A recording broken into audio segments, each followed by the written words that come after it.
Alkitab berkata dalam kitab Kejadian, dialah tulang dari tulangku, dialah daging dari dagingku. Tadi kita membaca Kejadian pasal 2 ayat yang ke-24 yang mengatakan bahwa mereka dua sudah menjadi satu daging. Ini bicara soal relasi. Mereka dua bersatu, saudara. Ini bicara soal relasi. Jadi keluarga itu sebenarnya berkaitan erat dengan yang namanya relasi, hubungan. Jadi keluarga yang Tuhan rancangkan, keluarga yang Tuhan bentuk, keluarga yang Tuhan jadikan adalah keluarga yang Tuhan ingin di sana orang-orang yang di dalamnya itu melakukan atau berelasi satu dengan yang lain.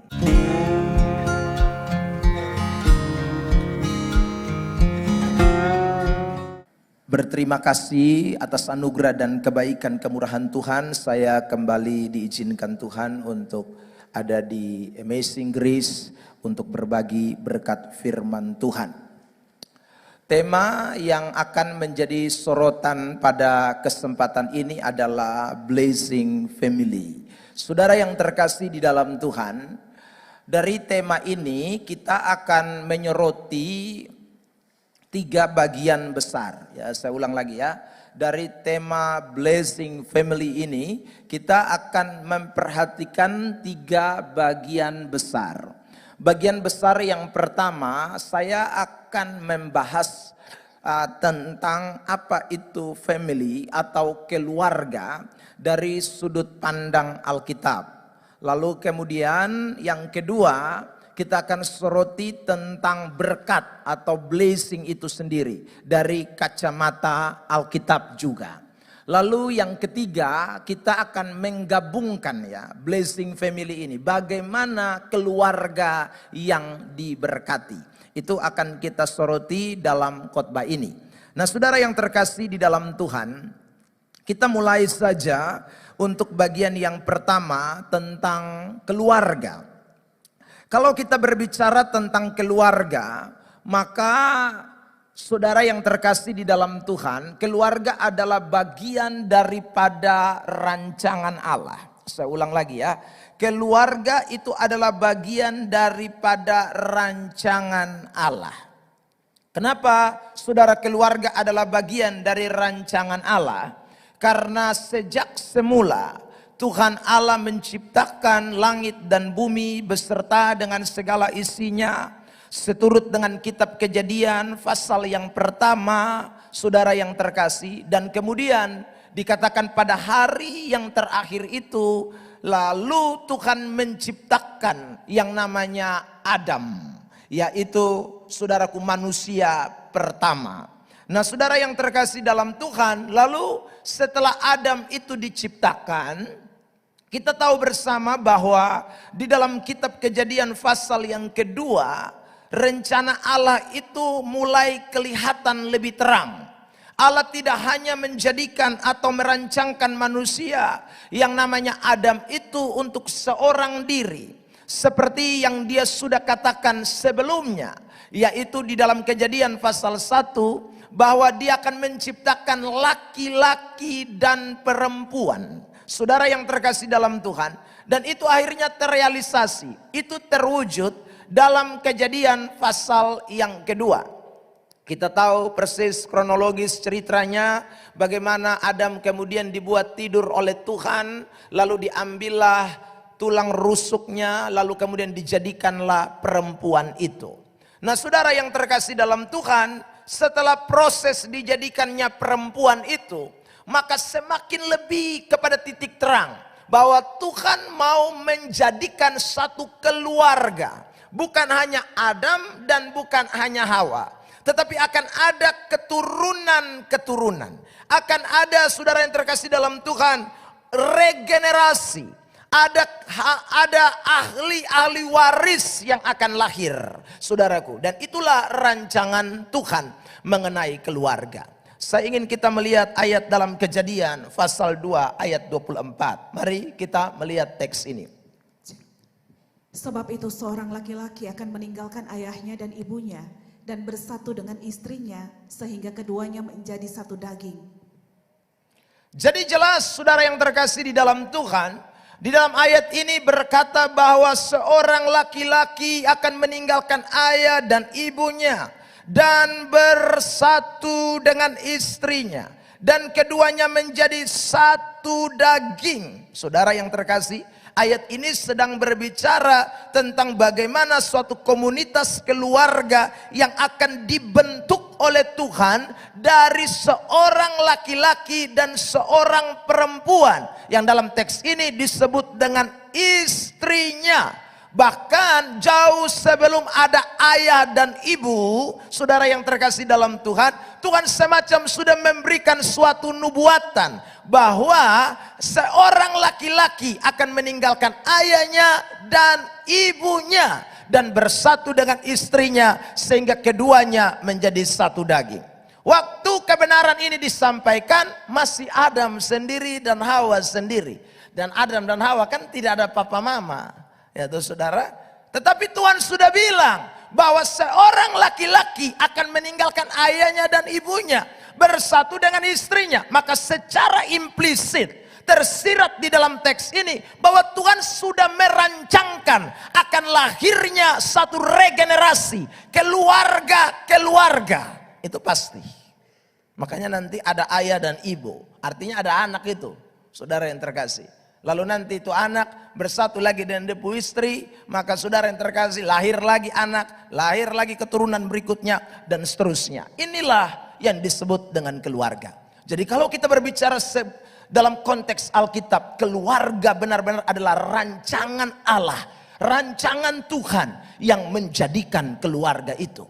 Karena itu kalau hari ini saudara ada dalam satu keluarga, ingat baik-baik, itu bukan kebetulan. Saya ulang lagi, kalau Tuhan menjadikan kita ada di dalam satu keluarga hari ini, itu bukan kebetulan. Anda lahir dari suku Roter, lahir dari suku Timor, lahir dari suku Sabu, lahir dari suku Alor, lahir dari suku Jawa, lahir dari suku tahu mana lagi, Belanda dan lain sebagainya. Rotterdam mungkin, ya. Tapi Rotterdam di Tanojo ada. Ya saudara yang terkasih dalam Tuhan. Nah ini Tuhan sudah rancangkan memang. Jadi tidak ada suatu kebetulan.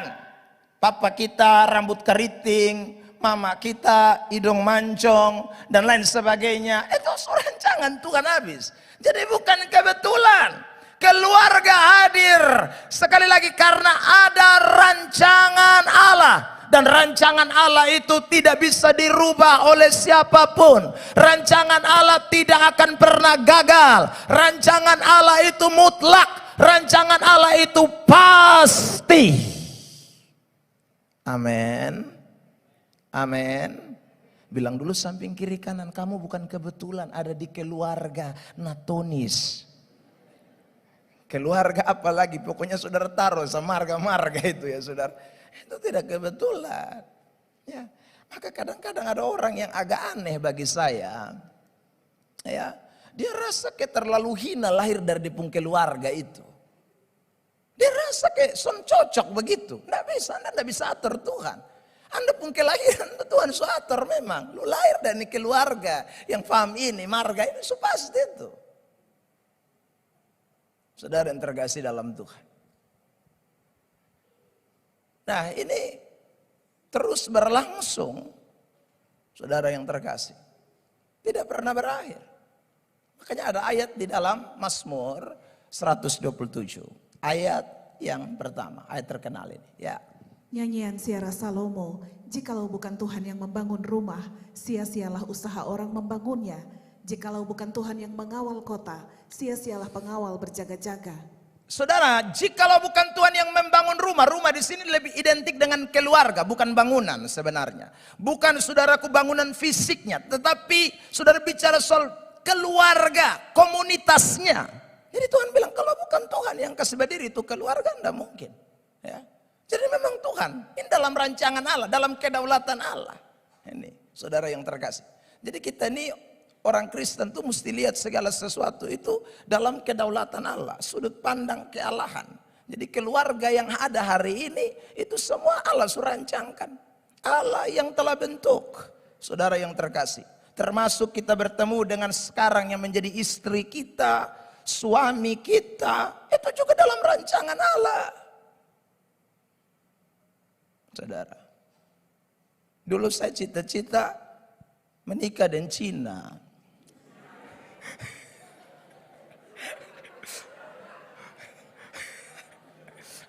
Sungguh mati.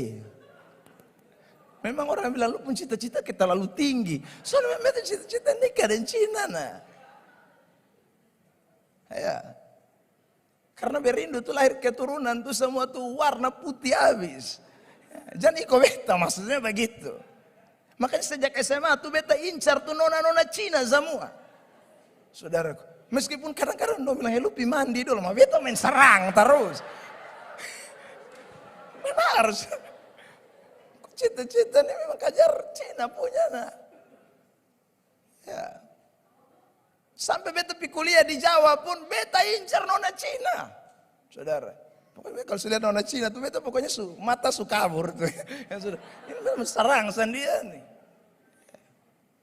Maka saya pernah bersaksi di sini mungkin ya.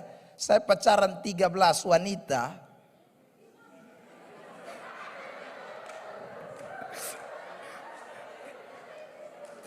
Wanita. Di antara 13 itu, saudara yang terkasih, ada 5 Cina. Tahu itu Cina dong juga gila apa kau dong mau dembeta tuh. Tuhan.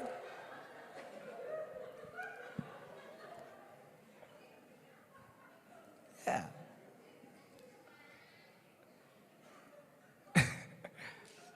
Tapi Tuhan yang surancangkan bahwa lu akan nikah dengan nona Ulingi Blitar. Ya, nona Jawa, ya saudara, bukan nona Cina. Jadi lu foe kiri kanan tetap juga ending di nona Jawa. Ya tapi kan kita namanya manusia ini kita tidak pernah tahu. Dalam saudaraku cara pandang kita, dalam saudaraku yang terkasih dalam Tuhan daya jangkau kita tidak pernah sampai bisa memahami betapa dalamnya rancangan Allah. Kita tidak pernah tahu. Makanya ada ayat ini, Yeremia pasal 29 ayat 11. Perhatikan ayat ini. Sebab aku ini mengetahui rancangan-rancangan apa yang ada padaku mengenai kamu.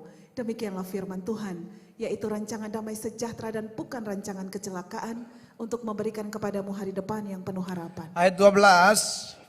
Dan apabila kamu berseru dan datang untuk berdoa kepadaku, maka aku akan mendengarkan kamu. Itu saudara yang terkasih. Allah buat kita rancangan damai sejahtera, bukan rancangan kecelakaan. Tapi kalau kita lihat konteks ini, Yeremia 29 ini, saudaraku, ini kan bangsa Israel, mereka sedang ditawan di Babel. Ya. Tapi Tuhan ngomong bahwa Tuhan rancangan bukan kecelakaan. Tuhan beri rancangan damai sejahtera. Tapi ada dalam situasi yang tidak menyenangkan. Kenapa Tuhan izinkan mereka ada dalam situasi itu? Tuhan mau mereka datang berdoa dan berseru mendengarkan Tuhan. Kenapa saudaraku yang terkasih mesti datang berdoa dan berseru? Karena Tuhan punya rancangan jauh dari apa yang manusia ketahui. Lihat Pengkhotbah 3 ayat 11. Perhatikan, ini ayat terkenal semua nih. Pengkhotbah 3 ayat 11. Ya, 1, 2, 3 silakan. Ia membuat segala sesuatu indah pada waktunya. Bahkan ia memberikan kekekalan dalam hati mereka. Tetapi manusia tidak dapat menyelami pekerjaan yang dilakukan Allah dari awal sampai akhir. Kita ini tidak bisa selami pekerjaan yang dilakukan Allah dari awal sampai akhir. Dari kacamata orang-orang Israel, Tuhan ngomong karena nih. Kok di satu sisi lu bilang rancangan damai sejahtera. Tapi potong keadaan sekarang ini ada pada posisi menderita. Ada di dalam pembuangan. Tapi Tuhan bilang, aku buat segala sesuatu indah pada waktunya. Aku memberikan kekekalan di dalam hatimu. Sehingga engkau tidak pernah mengetahui dan menyelami apa yang dilakukan Allah dari awal sampai akhir. Ada amin? Itu rancangan Tuhan. Makanya kita nih tidak bisa, saudaraku, memahami bagaimana Tuhan itu melakukan rancangan-rancangannya di dalam hidup kita. Ya. Tapi yang pasti hari ini, kalau kita bisa melihat realita, faktanya hari ini, itu bukan kebetulan. Jadi keluarga yang Tuhan bentuk, kita sedang bicara keluarga, yang hari ini kita ada di dalamnya, itu atas rancangan Allah di dalam hidup kita sekalian. Beri tepuk tangan terbaik buat Tuhan. Orang kalau tahu ini nih dia akan cinta mati dan depu istri dan depu laki dan depu anak, depu orang tua. Karena dia tahu ini rancangan Allah. Saudara yang terkasih dalam Tuhan, tidak mungkin ya. Karena dia tahu ini bukan kebetulan. Anak-anak Tuhan. Itu bukan kebetulan.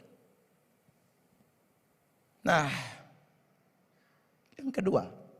Kalau kita bicara soal keluarga, satu ingat, itu rancangan Tuhan. Ini titik penting yang saya mau mulai. Yang kedua, ketika kita berbicara soal keluarga, Tuhan itu membentuk keluarga supaya ada yang namanya relasi. Ya, relasi.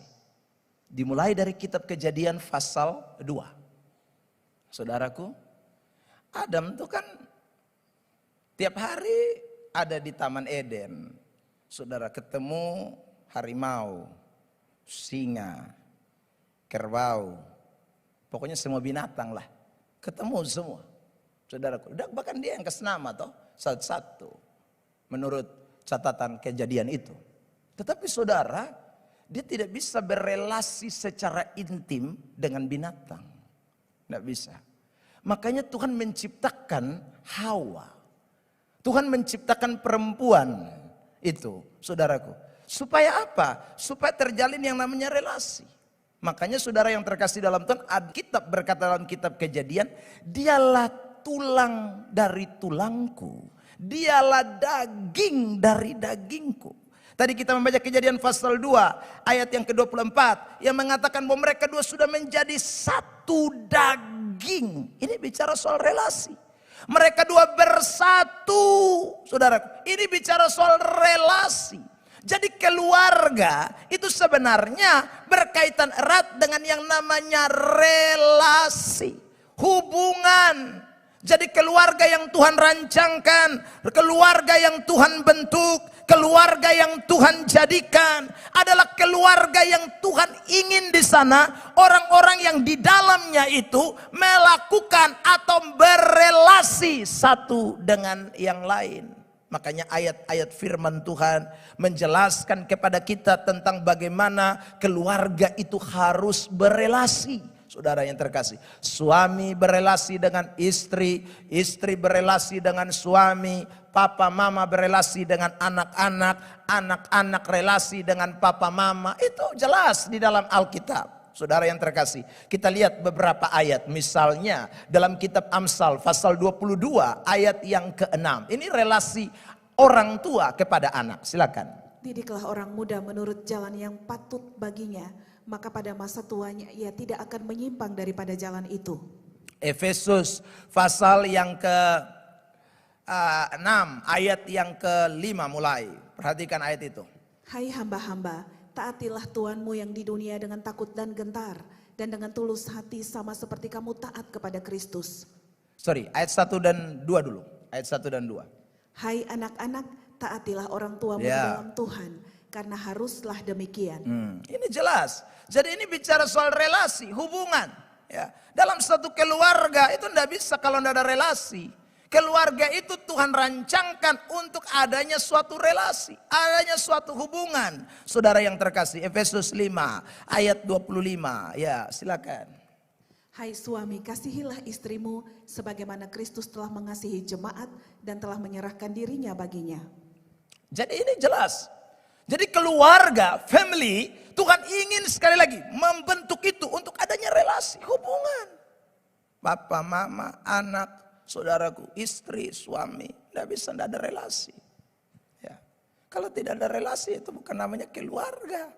Keluarga itu bicara soal relasi, hubungan. Mazmur 133 ayat terkenal ini. Ayat 1, 2 dan 3. Ya, dibacakan. Nyanyian siarah Daud, sungguh alangkah baiknya dan indahnya apabila saudara-saudara diam bersama dengan rukun. Ya. Seperti minyak yang baik di atas kepala meleleh ke janggut, yang meleleh ke janggut Harun dan ke leher jubahnya. 3. Seperti embun gunung Hermon yang turun ke atas gunung-gunung Sion. Sebab kesanalah Tuhan memerintahkan berkat, kehidupan untuk selama-lamanya. Jadi ayat-ayat ini memberikan penjelasan kepada kita bagaimana suatu keluarga itu benar-benar harus hidup dengan rukun. Relasi di sana.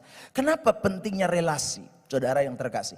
Karena Tuhan mau hadir di tengah-tengah keluarga.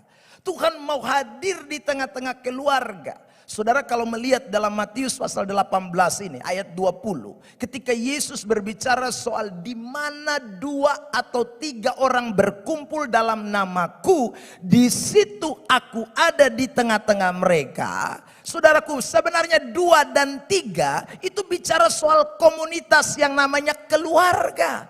Ketika ada relasi, ada 2-3 orang berkumpul, ada 2-3 orang duduk bersama, diam bersama, dengan sepakat, dengan sungguh-sungguh relasinya mantap. Maka Alkitab berkata, Tuhan hadir di sana. Ada amin? Itu. Makanya kalau kita mempelajari Alkitab, relasi kita dengan sesama itu menentukan sekali relasi kita dengan Tuhan. Tidak ada orang, saudara yang terkasih dalam Tuhan, relasi dengan Tuhannya beres, relasi dengan Tuhan, dengan sesamanya kacau. Tidak bisa. Ya. Karena relasi dengan sesama itu adalah, saudaraku, penggambaran dari relasi kita dengan Tuhan. Jadi keluarga itu tidak bisa, saudara yang terkasih dalam Tuhan, ya kita tidak perhatikan, tidak urus dengan baik-baik. Ini bicara soal relasi, hubungan kita dengan Tuhan.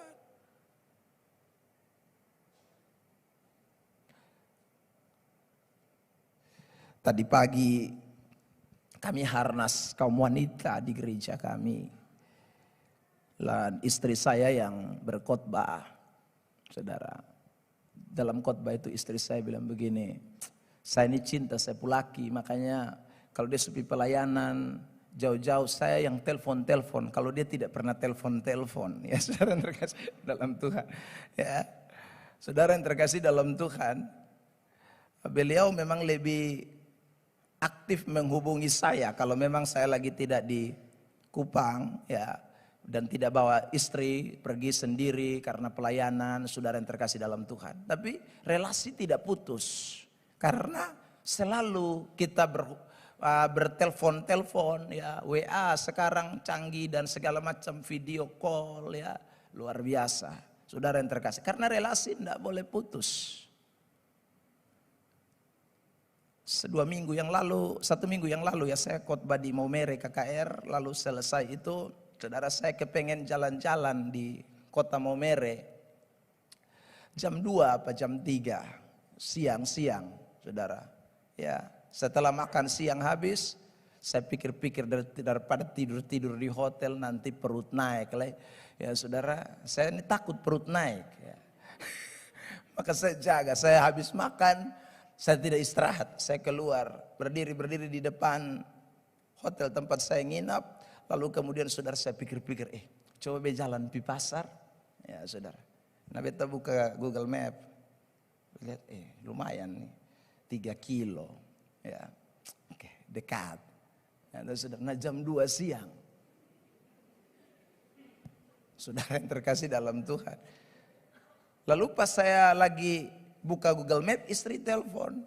Ya, istri bilang, Bapak mau pi mana nih? Saya bilang, betul mau jalan pi pasar.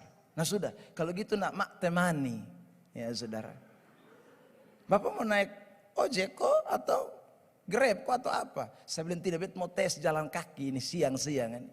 Ya saudara yang terkasih, dan betul istri saya temani saya jalan sepanjang 3 kilo. Beta keringat halus, dan yang lebih parah itu adalah beta pun kaki dong melepusing. Ya saudara yang terkasih dalam Tuhan. Tapi senang, kenapa? Beta jalan 3 kilo tidak rasa. Karena sambil cerita dengan mam tua. Ya, mam tua telepon beta, main omong terus. Beta jalan. Maps belok kiri nih, sabar belok kiri dulu. Saudara yang terkasih. Nah map tunjuk nih jalan oto. Jadi beta ikut jalan oto persis. 3 kilo isi-isi. Menuju ke pasar Maumere. Sampai di sana tidak ada yang dibelanjain. Ya saudara. Cuman lihat-lihat lalu kemudian kembali lagi. Jadi PP 6 kilo. Dan bersyukurnya karena istri menemani. Jadi meskipun kaki melepuh. Tetapi tidak mengeluh, tidak capek, tidak rasa seperti apa ya saudara. Karena rasa senang saja jalan. Sampai di hotel langsung saudara buka sepatu, lihat pita kaki dong bangka-bangka semua. Melepuh semua saudara yang terkasih dalam Tuhan. Saya bilang ini juga baik ya. Sebagai bentuk daripada ya, menurunkan lemak-lemak yang kalau mulai muncul. Saudara yang terkasih dalam Tuhan, relasi itu ternyata indah. Yang saya maksudkan di sini. Relasi itu membuat panas terik jadi tidak panas. Relasi itu bikin kaki yang saudaraku melepuh itu jadi tidak melepuh itu rasanya. Itu karena ada relasi saudara, karena ada hubungan. Ya. Padahal saya waktu itu kan sempat karena pesawat batal lagi, mesti tunggu kapal ya. Saudara yang terkasih dalam Tuhan. Tapi rasanya nyaman, senang. Karena ada relasi, hubungan intim dengan istri saudaraku. Yang terus memberikan support, memberikan dukungan. Nah saudara yang terkasih dalam Tuhan. Ini keluarga. Jadi Tuhan membentuk keluarga tidak untuk sendiri-sendiri. Bukan untuk one man show. Bukan jalan sendiri. Tapi keluarga Tuhan berikan untuk membangun relasi. Di balik relasi hadir Tuhan. Dan kekuatan Allah nyata di tengah-tengah kita. Beri tepuk tangan terbaik buat Tuhan. Makanya ada ayat di dalam kitab Maleaki. Yang di sana dikatakan tali itu 2-3 lembar. Itu kuat. Tidak bisa diputuskan oleh apapun. Relasi itu. Itulah suami istri, hubungan kita, anak-anak Tuhan. Ini family. Itu keluarga. Ya. Bisa didengar baik-baik. Kalau hari ini ada keluarga yang mulai relasinya tidak lagi baik-baik saja. Anda dengar firman Allah ini.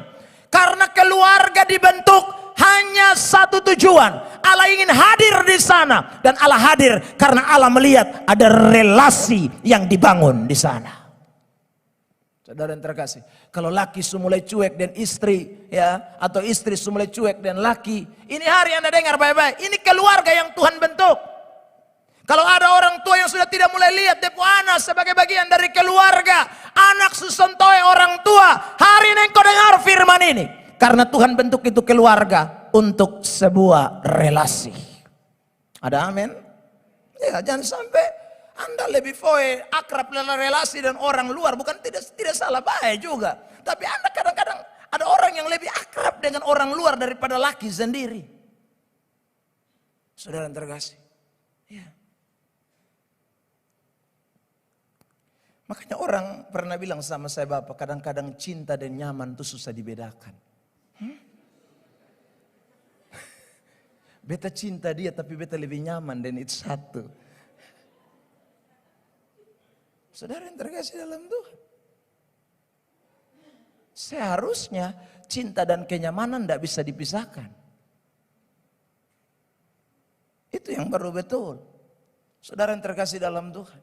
Ya, masa beta cinta dia tapi beta lebih nyaman dengan dia. Makanya ada itu lagu kan? Antara cinta dan nyaman. Kalau beta cinta, cinta dia. Maka kalau beta nyaman, nyaman dengan dia. Ini manusia mengong setengah ini. Keluarga bukan begitu, gila Ya. Saudaraku, ini ada orang-orang yang aneh begitu. Dan saya temukan dalam konseling rumah tangga yang hancur tuh kadang-kadang begitu. Ada yang pernah datang mau nikah ulang tuh, saudara yang terkasih dalam Tuhan. Maksudnya dia sudah ada istri, tapi kemudian dia punya istri bisa dengan dia mau nikah lagi. Waktu datang, Bapak bagaimana? Saya rasa lebih nyaman, lebih cocok dengan yang ini. Dalam hati, itu baru 1 hari Pak. Belum 1 bulan, belum 1 tahun. 1 tahun baru lu lihat dia. Ya saudara yang terkasih dalam Tuhan. Kadang-kadang orang ini tidak berpikir bahwa sekali lagi Tuhan menjadikan keluarga bukan kebetulan. Bukan kebetulan, saudara yang terkasih dalam Tuhan. Tidak ada kebetulan, keluarga yang Tuhan hadirkan itu semua dalam rancangan Allah. Lihat itu dalam kacamata Allah. Lalu kalau saudara lihat itu dalam kacamata Allah, saudara akan mampu untuk membangun relasi dalam keberbedaan. Tidak ada orang membangun relasi karena saudaraku kesamaan. Kita ini saja sudah diciptakan beda, laki-laki dan perempuan. Bukan perempuan dan perempuan, bukan laki-laki dan laki-laki. Beda, jenis kelamin saja beda kok. Apalagi mulai dari lihat dari sisi yang lain. Tapi dalam keberbedaan itulah Tuhan mau kita membangun yang namanya relasi. Amin. Saudara yang terkasih dalam Tuhan, itu keluarga. Kedua, blessing, diberkati. Jadi saya mau satu-satu. Kalau kita bicara soal blessing, itu kerinduan Tuhan. Saudara, Tuhan itu punya rindu, kerinduannya memberkati orang.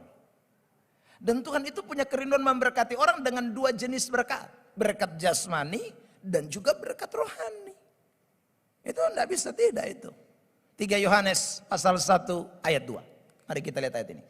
3 Yohanes pasal 1 ayat 2. Saudaraku yang kekasih, aku berdoa, semoga engkau baik-baik dan sehat-sehat saja dalam segala sesuatu, sama seperti jiwamu baik-baik saja. Perhatikan, aku berdoa sehat-sehat saja dalam segala sesuatu, itu berkat jasmani. Itu bicara soal kesehatan tubuh kita. Tetapi juga dikatakan sama seperti, jemaat sambung kalimat itu, 1, 2, 3, jiwamu baik-baik saja. Kata jiwa itu menunjuk kepada roh kita, rohani kita, batinia kita, manusia dalam kita. Dia mau rohani juga baik-baik. Bukan hanya sehat tubuh saja, sehat jasmani saja, tapi kemudian roh kita hancur berantakan, roh kita sakit penyakit, roh kita, saudaraku, tidak sehat, jiwa kita tidak sehat. Tidak boleh. Tuhan mau Anda dan saya berkatnya itu bukan hanya jasmani, berkat rohani juga. Matius pasal 6 ayat 33, ayat terkenal. Ya, silakan. Tetapi carilah dahulu kerajaan Allah dan kebenarannya, maka semuanya itu akan ditambahkan kepadamu. Dalam teks ini juga kita menemukan dua berkat itu. Kerajaan Allah dan kebenaran itu mewakili berkat rohani. Karena seturut dengan Roma pasal 14 ayat 17, di situ dikatakan dengan jelas bahwa sebab kerajaan Allah bukan soal makanan dan minuman, tapi soal kebenaran, damai sejahtera dan sukacita oleh Roh Kudus. Berarti ini berkat rohani. Lalu tapi Matius 6 ayat 33 tidak berhenti di situ. Lalu dikatakan ditambahkan kepada kita semuanya konteks daripada ayat ini makan minum. Pakaian, saudaraku, itu adalah berkat-berkat jasmani. Jadi Tuhan itu sebelum kita rindu diberkati, Tuhan surindu mau memberkati kita. Ada amin? Ya. Jadi sebelum saudara dan saya minta berkat, Tuhan memang mau memberkati kita. Itu jelas kebenarannya.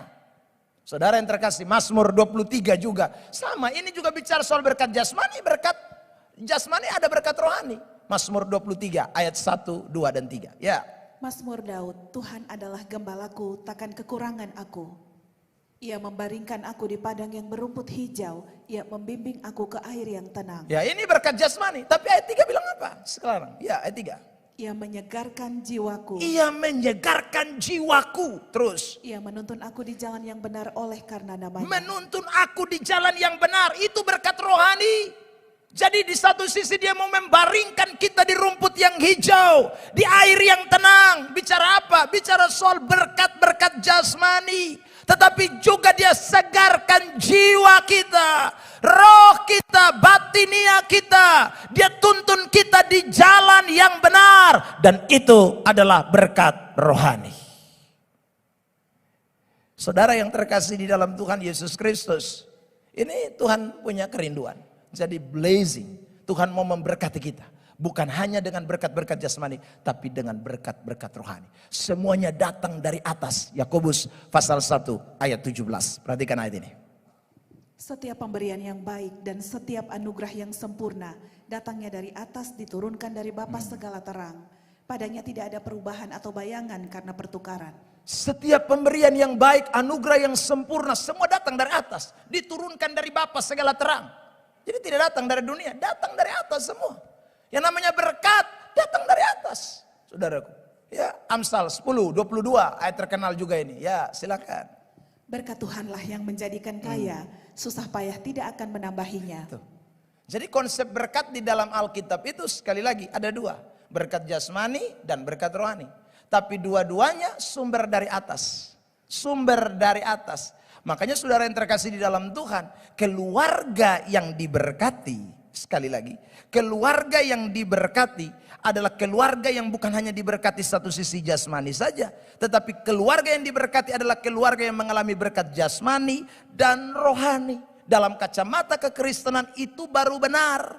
Jadi kalau hanya keluarga diberkati dilihat karena kaya jasmani, maka itu baru dari satu sisi kacamata dunia. Itu bukan kacamata kitab suci. Saudara yang terkasih, kalau kita diberkati secara finansial, pangkat, jabatan, dan lain sebagainya, itu baru dari satu sisi jenis berkat. Yang namanya berkat jasmani. Orang Kristen harus mengalami dua jenis berkat, yaitu berkat jasmani dan berkat secara rohani. Tidak bisa tidak. Kalau saudara jadi Kristen sejati, Kristen yang sungguh-sungguh, maka berkat jasmani itu menyusul, tapi berkat rohani prioritas, berkat rohani utama, berkat rohani mutlak, berkat rohani sangat diperlukan dalam hidup sebagai orang-orang percaya. Mengapa demikian? Karena berkat rohani itu akan menjadi alat di tangan Tuhan untuk menyatakan Tuhan di tengah-tengah dunia, untuk menyatakan Kristus di tengah-tengah dunia. Itu ketika Anda diberkati, bukan jasmanimu saja, tetapi rohanimu harus diberkati Tuhan. Beri tepuk tangan terbaik buat Tuhan. Saudara yang terkasih dalam Tuhan, setelah kemarin penguburan Ibu Yuyun, saya lanjut khotbah di Oibobo. Saya sampai karena sudah terlambat ya, saudara yang terkasih, tinggal langsung naik mau khotbah. Tapi sebelumnya kan saya WA, saya belum minta maaf karena saya lagi pimpin ibadah pemakaman, saudara yang terkasih. Tapi begitu saya sampai, lalu kemudian saudaraku, saya bilang saya baru pimpin ibadah pemakaman, dong langsung tangkap, Ibu Yuyun ya, Kak Yuyun ya. Orang tahu. Saudara yang terkasih dalam Tuhan. Loh, apa yang membuat dia dikenal? Bukan kekayaan jasmaninya, tetapi kekayaan rohaninya. Itu yang menjadi berkat. Selesai ibadah jam 7 lewat. Saudara, 7:30 lah. Besok mau pulang karena besok cukup capek. Ya saudara, tapi dong masih tahan menanyakan sejumlah hal tentang saudaraku, menceritakan tentang bagaimana hidup Ibu Yuyun. Orang-orang itu hanya kenal lewat media sosial. Hanya lihat kadang-kadang lewat live Amazing Grace. Saudaraku, tapi mereka melihat ada kekayaan rohani di sana. Saudara yang terkasih dalam Tuhan. Ya. Jadi kalau kita ini kaya rohani, aduh, Tuhan senang betul-betul. Tuhan suka ada orang-orang yang mengalami berkat kekayaan rohani. Sorry, bukan saya bilang jasmani tidak perlu. Dua-duanya baik. Tapi betul mesti tahu mana prioritas. Mana yang paling utama. Ya. Sebab kalau betul tahu mana yang utama, jadi berat. Makanya saudara yang terkasih dalam Tuhan, cara untuk mendapatkan berkat di dalam Tuhan. Ya, cara untuk menemukan berkat di dalam Tuhan itu tidak bisa tidak harus membangun relasi prioritas. Ya, supaya bisa dapat dua-dua berkat, maka saudara yang terkasih dalam Tuhan, orang mesti tahu membangun relasi prioritas. Dan itu jelas di dalam doa yang diajarkan oleh Tuhan Yesus. Saudaraku, itu Yesus katakan Matius 6 mulai dari ayat yang ke-9 hingga ayat yang ke-13. Nah, ini perhatikan ini. Karena itu berdoalah demikian, Bapa kami yang di sorga, dikuduskanlah namamu. Datanglah kerajaanmu, jadilah kehendakmu di bumi seperti di sorga.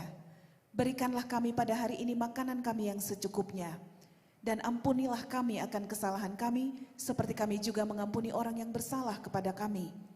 Dan janganlah membawa kami ke dalam pencobaan, tetapi lepaskanlah kami daripada yang jahat, karena Engkaulah yang empunya kerajaan dan kuasa dan kemuliaan sampai selama-lamanya. Amin. Jadi saudara, kalau kita membaca doa Tuhan Yesus ini, kita temukan rumus bagaimana menjadi keluarga yang diberkati. Kita menemukan saudaraku bagaimana Tuhan membukakan rahasia itu. Supaya menjadi orang Kristen yang diberkati, bukan hanya jasmaninya, tetapi rohaninya juga diberkati. Berikanlah kami jasmani, makanan kami yang secukupnya. Tetapi saudaraku, di situ dikatakan jangan bawa kami ke dalam pencobaan, lepaskanlah kami daripada yang jahat. Ini semua bicara soal berkat-berkat rohani. Ayat 12, saudara yang terkasih dalam Tuhan. Ampunilah kami akan kesalahan kami seperti kami juga mengampuni orang bersalah kepada kami. Ini juga berkat rohani, pengampunan. Ya. Jadi saudara, Tuhan itu memang rindu memberkati kita dengan doa. Dan ini rumus yang Tuhan berikan. Tuhan berikan rumus ini, saudara yang terkasih dalam Tuhan. Nah, saya mau bagikan rumus ini buat kita pada kesempatan ini. Cepat saja. Yang pertama, saudara yang terkasih, perhatikan. Kita lihat ayat yang ke-9. Di situ dibilang begini, saudaraku. Karena itu berdoalah demikian. Bapa kami yang di sorga, dikuduskanlah namamu. Lalu kemudian ayat yang ke-10. Datanglah kerajaanmu. Jadilah kehendakmu di bumi seperti di sorga. Saudara, kata datanglah kerajaan ini menjadi kata penting di dalam teks ini. Matius 6 ayat yang ke-9 sampai dengan ayat 13. Kenapa penting? Karena ditulis dalam bentuk imperatif aorist aktif. Datanglah. Itu ditulis dalam bentuk, sekali lagi ya, imperatif aorist aktif. Saya jelaskan. Saudara perhatikan. Imperatif itu artinya kata perintah. Itu imperatif. Jadi datanglah itu perintah atau keinginan, kerinduan. Lalu disusul dengan saudara yang terkasih dalam Tuhan, auris. Auris itu bicara tentang sesuatu yang utuh, lengkap, tidak setengah-setengah. Tetapi auris juga menunjuk kepada bentuk yang sangat mendesak. Sangat, saudaraku, urgens, tidak bisa ditunda. Itu bentuk auris. Jadi kalau ini ayat bilang datanglah kerajaan Tuhan, ditulis dalam bentuk imperatif auris, itu berarti ketika kita bilang Tuhan datanglah kerajaanmu, itu berarti kita merasa Tuhan bisa tunda. Mesti segera dan tidak boleh setengah-setengah, mesti penuh seutuhnya. Kerajaan Allah harus hadir dalam hidup kita sekalian. Ada amin. Tapi banyak orang berdoa jarang mendesak datanglah kerajaanmu.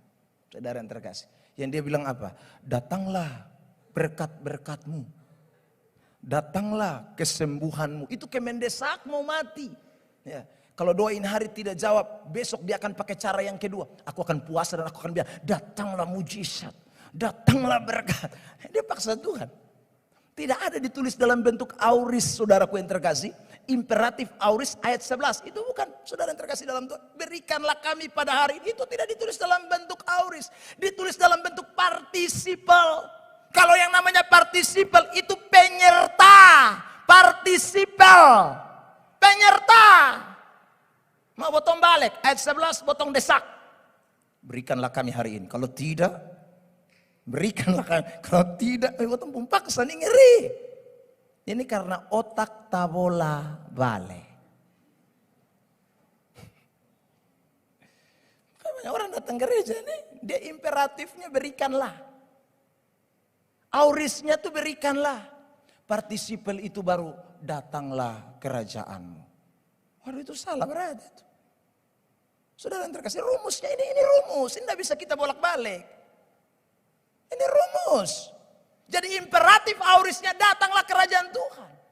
Karena kalau bicara soal kerajaan dalam bahasa Yunani itu dengan kata basileia. Ya. Basileia itu berarti otoritas, kuasa, kekuatan, raja. Itu basileia. Jadi kalau kita bilang beta desak Tuhan, segera datang kerajaan Allah. Itu bukan hanya dia pun kerajaan, dia pun kuasa.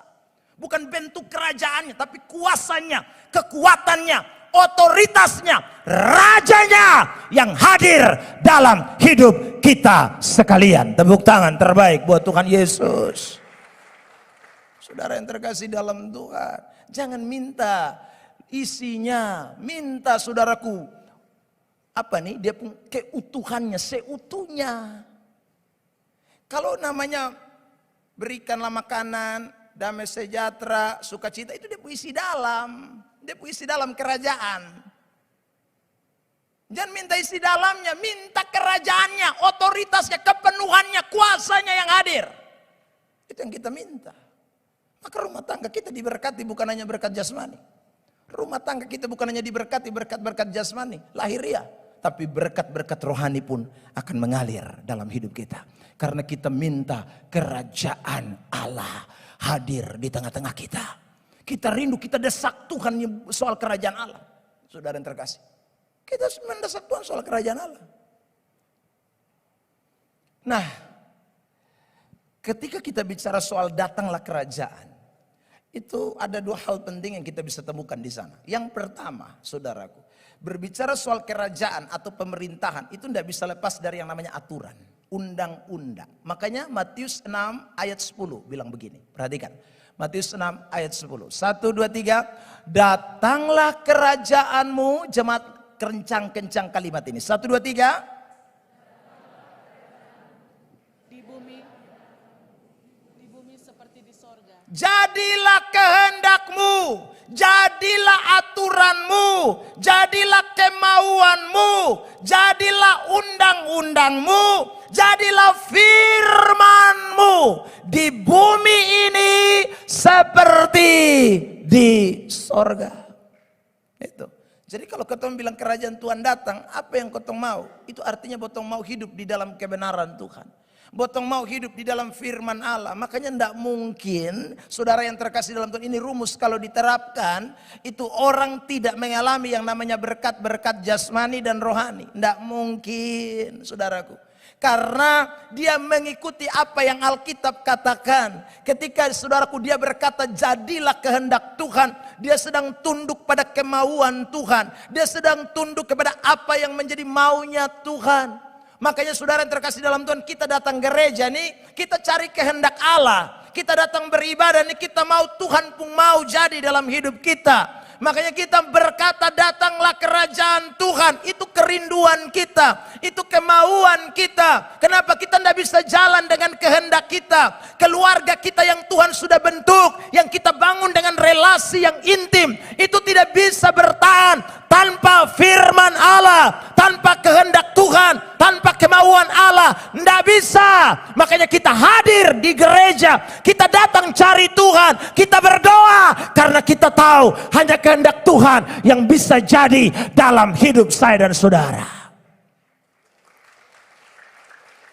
Amin.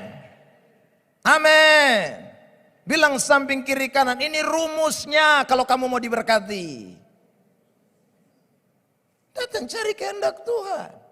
Saudara yang terkasih dalam Tuhan. Karena botong ini belum sempurna dalam memahami kehendak Allah. Ya. Pendeta secanggih apapun, semungkin doktor, profesor, dan lain sebagainya, tetap dia tidak bisa sempurna dalam memahami kehendak Allah. Tidak bisa. Saudara lihat ini ayat 1 Korintus 13 ayat 9. Alkitab kan sudah bilang tuh. 1 Korintus 13 ayat 9. Perhatikan ini. Sebab pengetahuan kita tidak lengkap dan nubuat kita tidak sempurna. Pengetahuan kita ini tidak lengkap. Makanya saudara yang terkasih dalam Tuhan, saudara ibadah di sini kan hari apa sah? Hari Rabu ada, Kamis ada, Senin ada, Sabtu ada. Ya memang karena kita kalau tidak cari Tuhan, datanglah kerajaan Tuhan, datanglah kemauan Tuhan, datanglah firman Tuhan, kita ini terbatas, tidak lengkap kita ini. Tidak lengkap tentang pengetahuan ini. Tidak lengkap. Bagaimana kita mau bawa kita pun keluarga mengalami berkat-berkat ilahi? Kita pun pengetahuan tidak sempurna. Nubuat kita lagi tidak sempurna. Nubuat ini perwakilan dari karunia manifestasi tidak sempurna. Ya. Jadi meskipun ada orang yang bilang, saya tutup mata langsung lihat Tuhan Allah, tetap tidak sempurna. Ya saudara. Saya dan Tuhan Allah ini kalau Tuhan bisik-bisik di saya itu saya dengar jelas sekali. Tidak sempurna. Tetap mesti belajar firman Allah. Amin. Saudara yang terkasih dalam Tuhan. Karena ada orang yang karena karunia dia tidak mau belajar firman. Ya saudara. Dia bilang tidak, saya tidak perlu Alkitab. Kenapa? Saya dan Tuhan langsung berbicara dari hati ke hati. Nubuat kau tidak sempurna. Itu Alkitab bilang. Makanya orang sekelas Petrus saja pernah salah kan? Galatia pasal 2 kan kita tahu itu ayat tuh. Ayat 13 kalau tidak salah. Coba tampil. Bukan. Betul. Ayat yang ke-13. Perhatikan ini. Dan orang-orang Yahudi yang lain pun turut berlaku munafik dengan dia. sehingga Barnabas sendiri turut terseret oleh kemunafikan mereka. Saudara lihat, ini saudaraku ini bicara soal Petrus ini. Di ayat yang keberapa ya, yang bilang di situ ada kesalahan sehingga dia ditegur. Ayat 11 mungkin, Galatia 2. Perhatikan ini. Ya, betul. Tetapi waktu Kefas datang ke Antiokhia, aku berterang-terang menentangnya sebab ia salah. Salah. Itu kelas Petrus loh. Kalau Petrus dengan Paulus, saudara yang terkasih dalam, siapa yang jadi rasul lebih dahulu? Beta tanya. Siapa yang jadi rasul lebih dahulu? Om PU. Om PU sudah jadi rasul lama, Pak U belum. Paulus ini kan masih gila-gila, bunuh-bunuh orang Kristen kan. Nah PU suhotbah, 3.000 orang sudah bertobat gara-gara PU ini. Ma PU bisa salah. Saudara yang terkasih dalam Tuhan, itu kelas Petrus itu. Tapi tidak ada ayat dalam Galatia pasal 2 yang mengatakan Petrus kemudian menjawab kepada Paulus, Paulus siapakah kau? Baru saja kemarin jadi pendeta. Mau togor-togor saya ketua sinode. Tidak ada saudara yang terkasih dalam Tuhan. Tidak ada. Dia rendah hati, dia belajar kehendak Allah. Dari junior malah. Bukan senior, junior. Karena Paulus baru jadi rasul kemarin ini. Saudara yang terkasih dalam Tuhan. Tapi dia belajar. Itu artinya memahami kehendak Tuhan itu. Saudara yang terkasih dalam Tuhan. Tidak bisa 1 kali, 2 kali, tidak bisa. Kita ini masih terus dilengkapi dari hari ke hari. Makanya ada ayat yang mengatakan, berbahagialah orang yang lapar dan haus akan kebenaran, karena mereka akan dipuaskan. Makanya rasa lapar dan haus akan firman, akan kehendak Allah, akan aturan Tuhan. Tidak bisa saudara terkasih dalam Tuhan berhenti. Selagi kita masih menumpang di planet bumi ini, selagi kita masih ada, saudaraku Tuhan izinkan, tidak boleh henti-hentinya belajar aturan Tuhan. Karena Alkitab berkata Amsal 14 ayat yang ke-12, ada jalan yang disangka orang lurus, tapi ujungnya menuju maut. Ada ayat yang mengatakan Amsal 19 ayat 2 yang bilang saudaraku, kerajinan itu baik, tapi tanpa pengetahuan kerajinan itu pun menjadi tidak baik. Makanya saudara yang terkasih dalam Tuhan, motong semua jangan rasa jangan puas. Motong ini ada dalam tiap hari mesti bilang datang kerajaan Tuhan. Artinya beta mau terus belajar firman. Orang sekelas Petrus saja pernah salah kok. Saudara yang terkasih. Nah satu lagi. Kisah Rasul 18. Perhatikan ayat 24. Saudara yang terkasih dalam Tuhan. Ini juga orang hebat ini. Tapi ternyata dapat togor dari jemaat. Kisah 18 ayat 24. Oke, jemaat perhatikan. Sementara itu datanglah ke Efesus seorang Yahudi bernama Apolos yang berasal dari Alexandria. Ia seorang yang fasih berbicara dan sangat mahir dalam soal-soal kitab suci. Saudara lihat, Apolos itu berasal dari Alexandria. Baru omong kata Alexandria saja pada masa itu orang sudah rasa kagum. Kenapa? Di Alexandria orang kenal dengan saudaraku satu daerah yang betul-betul punya dunia pendidikan yang hebat pada masa itu. Di situ ada universitas riset, di situ ada perpustakaan besar waktu itu. Saudara yang terkasih di Alexandria. Di Alexandria muncul banyak sekali filsuf-filsuf Yunani yang pintar-pintar itu muncul dari Alexandria.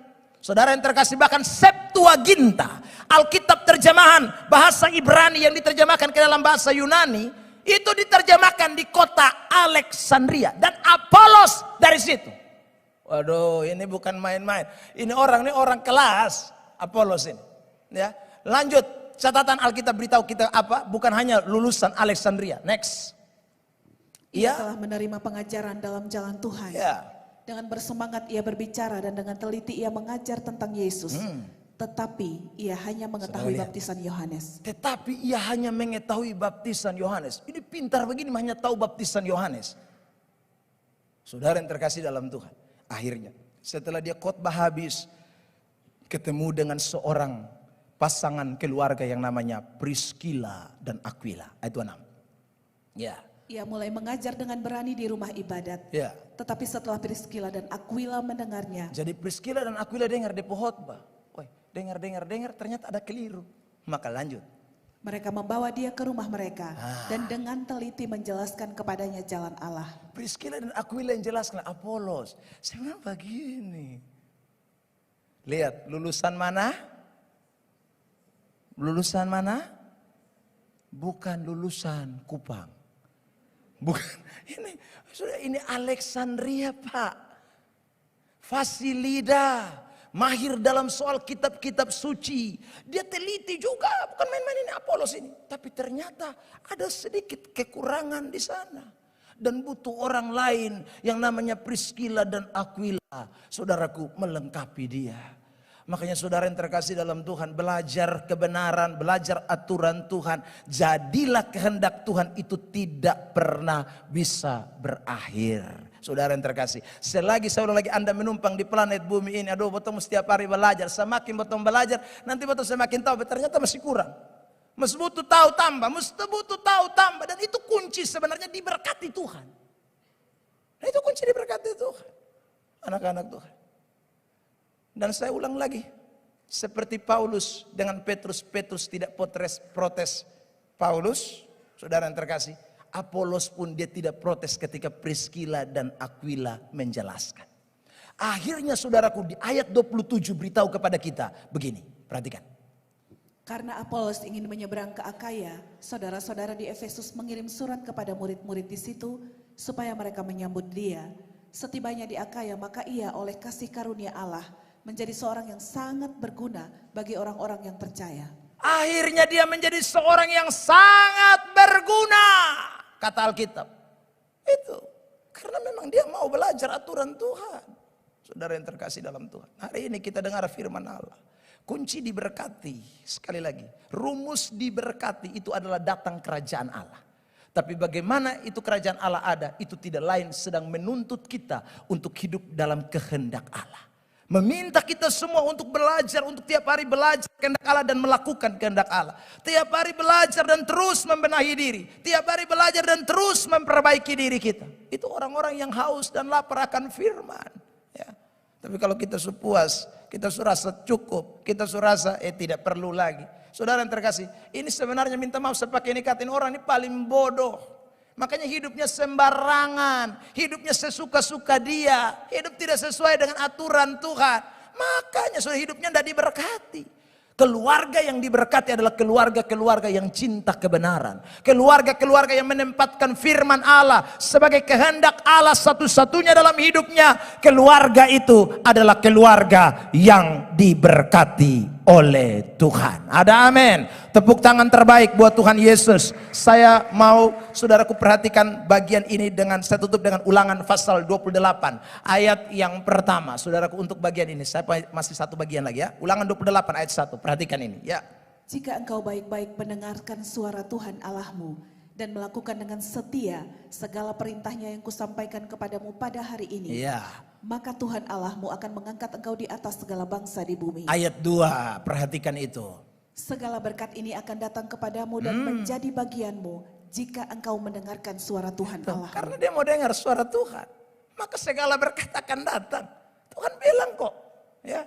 Kalau orang sungguh-sungguh mau tunduk taat, suka firman, suka kebenaran, aduh, itu orang akan diberkati. Makanya tadi kita lihat, Paulus akhirnya jadi rasul, Petrus juga dipakai Tuhan, Paulus dipakai Tuhan, Apolos dipakai Tuhan, Priscilla dipakai Tuhan, Aquila dipakai Tuhan. Luar biasa, saudara. Dan itu yang Tuhan mau kita terus tularkan, itu yang Tuhan mau kita lanjutkan sampai hari ini. Tidak boleh tidak. Kalau kita mau jadi orang-orang yang mengalami blessingnya Tuhan, diberkati Tuhan, bukan hanya satu sisi jasmani saja, rohani saja, tidak, dua-duanya. Maka tidak boleh lupa, kuncinya ada pada ketaatan kita kepada firman Allah. Kedua, saudaraku, masih kita bicara soal datanglah kerajaanmu. Saudara yang terkasih dalam Tuhan, kalau kita bicara soal datanglah kerajaan Tuhan, selain kita mau kehendak Tuhan jadi, yang kedua adalah dikuduskanlah namamu, dikatakan ayat itu ya, Matius 6 ayat yang ke-9. Matius pasal 6 ayat 9. Ayat itu mengatakan jelas, dikuduskanlah namamu. Jadi orang yang mengatakan datanglah kerajaan Tuhan, itu dia mengkuduskan nama Tuhan. Kata dikuduskan dipakai kata hagios, yang artinya dipisahkan dari nama yang lain. dikhususkan dari nama yang lain. Tidak boleh ada nama lebih spesial dari nama Tuhan Yesus Kristus. Tidak ada nama yang lebih agung dari nama Tuhan Yesus Kristus. Tidak ada nama yang lebih berkuasa dari nama Tuhan Yesus Kristus. Waktu kita berkata datanglah kerajaan Tuhan, itu berarti kita tempatkan dia di atas segala-galanya. Beri tepuk tangan terbaik buat Tuhan Yesus. Tidak ada nama lain bisa ganti itu nama. Saudara, karena itu nama dikaruniakan kepada kita. Dan semua lutut bertelut, setiap lidah mengaku. Filipi pasal 2 ayat 10 dan 11. Perhatikan ayat ini. Saudara yang terkasih dalam Tuhan. Supaya dalam nama Yesus bertekuk lutut segala yang ada di langit dan yang ada di atas bumi dan yang ada di bawah bumi. Ayat 11. Dan segala lidah mengaku Yesus Kristus adalah Tuhan bagi kemuliaan Allah Bapa. Ya. Jadi saudara yang terkasih dalam Tuhan, tidak ada yang bisa gantikan posisi itu. Jadi kalau mau diberkati, Tuhan mesti nomor satu. Ya. Kalau mau diberkati, Yesus mesti jadi raja dalam tempuh hidup. Dia pun nama mesti dipisahkan dari nama lain. Dia pun nama tidak boleh digabungkan dengan nama lain. Dia kudus, dia khusus, dia spesifik. Dia adalah number one. Dia satu-satunya. Tidak boleh ada yang menggantikan itu. Maka saudara yang terkasih dalam Tuhan, segala berkat akan dicurahkan dalam hidup saudara. Makanya kita melihat contoh kasus saudara yang terkasih di dalam Tuhan. Misalnya di dalam kitab Yosua pasal 24 itu. Tentang bagaimana Yosua dengan keluarganya. Saudara yang terkasih dalam Tuhan. Yosua kan bilang ayat yang ke-14, 15. Yosua pasal 24. Perhatikan. Oleh sebab itu takutlah akan Tuhan dan beribadahlah kepadanya dengan tulus, ikhlas dan setia. Jauhkanlah Allah yang kepadanya nenek moyangmu telah beribadah di seberang sungai Efrat dan di Mesir, dan beribadahlah kepada Tuhan. Jauhkanlah Allah yang lain, nama yang lain, jauhkan. Tidak boleh ada. Jauhkan itu. Pisahkan nama Tuhan. Tuhan besar. Saudaraku yang terkasih. Itu menunjuk kepada nama Tuhan Allah yang luar biasa. Yahweh, YHWH itu. Ya. Itu nama yang tidak bisa disandingkan dengan nama lain. Makanya orang Ibrani kan tidak berani tulis Yahweh. Itu juga istilah yang sudah dibuat oleh orang-orang di masa yang sekarang. Masa Ibrani tidak ada. Mereka hanya bisa tulis Adonai, Elohim, itu saja. Don't sering ganti dengan kata Adonai. Don't tulis nama Tuhan, itu tidak bisa. Itu sakral, itu kudus. Itu nama ini tidak bisa disamakan dengan nama lain. Saudara yang terkasih. Iya. Begitu hanya tulis huruf YHWH. Habis itu ballpoint harus patah buang. Saudara boleh pakai lain. Itu hanya boleh tulis YHWH, itu huruf 3 tuh sah. YHWH, habis itu patah buang. Ganti ballpoint baru kalau mau tulis lagi, lanjut. Nanti kalau sudah sampai di YHWH, tulis habis, patah buang lain. Saudara boleh, itu nama terlalu sakral bagi orang Ibrani. Saudara yang terkasih dalam Tuhan. Nama bukan sembarang nama. Tapi sekarang dong terantuk buat Dares. Hal. Lu pikir lu pun nama mangkali. Lebih baik Prabowo, ada masalah. Melki Lakalena, nggak masalah. Itu aman. Nama Tuhan Allah lu VVI. Sudah, nama-nama terlalu sakral. Ya. Makanya orang Ibrani itu, ini saya beri contoh kasus Yosua. Yosua tidak bisa, dia bilang, tolong jauh, kasih jauh. Kasih jauh sempuh Allah yang tidak jelas-jelas. Kasih pinggir. Ayat 15, saudara yang terkasih dalam Tuhan. Perhatikan. Tetapi jika kamu anggap tidak baik untuk beribadah kepada Tuhan, pilihlah pada hari ini kepada siapa kamu akan beribadah. Allah yang kepadanya nenek moyangmu beribadah di seberang sungai Efrat, atau Allah orang Amori yang negerinya kamu diami ini. Tetapi aku dan seisi rumahku, kami akan beribadah kepada Tuhan. Itu. Beta dan beta pun keluarga sudah bisa nama lain. Buat pun keluarga mesti nama Tuhan Allah. Yosua bilang begitu. Ini. Nah ini kita mesti sama-sama punya prinsip yang seperti ini. Ini rumus kedua. Jadi satu, orang kalau bilang datang kerajaan Allah, pemerintahan Tuhan datang, dia mesti belajar aturan Tuhan terus. Tidak boleh tidak. Itu tanda kerajaan Allah betul-betul ada tuh. Yang kedua, saudara yang terkasih dalam Tuhan, tanda bahwa itu betul-betul kerajaan Allah itu ada. Saudara yang terkasih dalam Tuhan, itu orang menempatkan raja. Dan raja itu tidak ada yang lain. Hanya ada satu raja dan dialah Allah pencipta alam semesta ini. Beri tepuk tangan terbaik buat Tuhan. Maka tidak mungkin Berikanlah kami pada hari ini, itu dong pasti akan datang. Saudara yang terkasih, itu berkat dong akan menyusul, itu pasti. Maka blessing akan hadir, keberkatan akan ada dalam keluarga ini. Kuncinya di situ. Tapi kalau kita coba lebih banyak belajar aturan manusia, kita mengenyampingkan firman Allah, soalnya ada kepuasan, tidak ada rasa lapar dan haus akan firman. Ya, datang beribadah begitu-begitu saja, anggap sudah tahu Alkitab, aduh, berat. Saudara yang terkasih dalam Tuhan. Satu hari ada orang datang kepada saya dan berkata, Bapak kami mau usul. Usul apa? Bapak pendeta dong, ini kalau khotbah tuh ya, kan kita ini sudah tahu Alkitab itu 66 kitab, Kejadian yang pertama terus Wahyu terakhir. Ya, terus sudah. Jadi Bapak dong kalau khotbah tak usah panjang-panjang lah. Kau justru tahu. Saudara yang terkasih dalam, wih teras ini orang nih. Wih. Kok bisa Anda puas sekali dengan hal yang namanya kebenaran? Saya cuma jawab pakai satu ayat. Matius 4 ayat 4. Hai iblis, dengarkan ayat ini. Karena ini pengikut setan, betul. Karena kalau pengikut Tuhan yang mesti tahu ini ayat nih. Ya, pengikut Tuhan semua yang di sini baca ini ayat. 1, 2, 3. Tetapi Yesus menjawab, ada tertulis, manusia hidup bukan dari roti saja, tetapi dari setiap firman yang keluar dari mulut Allah. Aduh, manusia hidup ini bukan dari roti saja, tapi firman yang keluar dari mulut Allah. Makanya orang Israel tidak bangga, saudara yang terkasih dalam Tuhan. Ya, disuruh tidak boleh bangga oleh Tuhan. Ya, kamu tidak boleh bangga karena kamu kaya, kamu punya jabatan, kamu punya pangkat, kamu punya kebijakan. Kamu jangan bangga itu. Tapi kamu mesti bangga kalau kamu mengenal Tuhan dengan benar. Itu kamu mesti bangga itu. Yeremia 9, 23. Perhatikan ayat ini. Yeremia 9 ayat 23. Ini, ya. Beginilah firman Tuhan, janganlah orang bijaksana bermegah karena kebijaksanaannya.